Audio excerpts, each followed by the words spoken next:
harta pada nareangan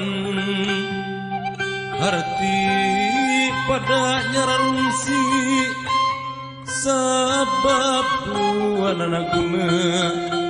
harti bisa mere bukti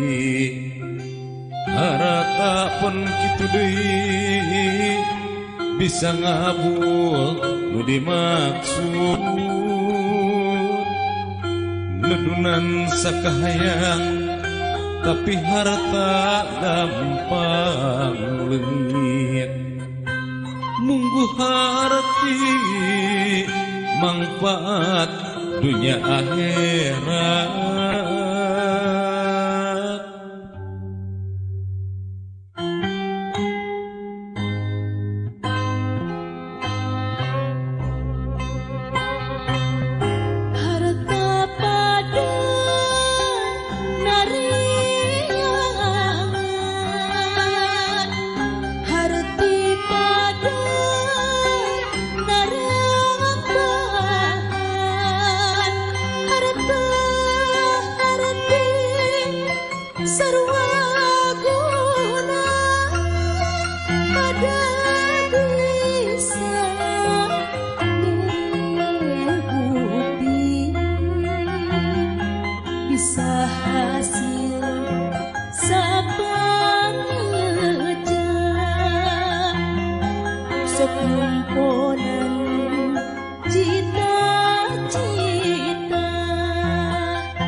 harta pada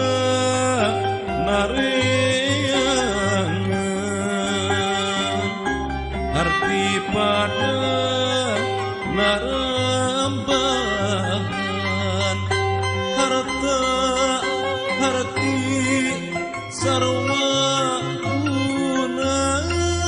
pada bisa mere bukti bisa hasil sapanejang sok nyumponan cita-cita harta harti sok manfaat dapon diraksana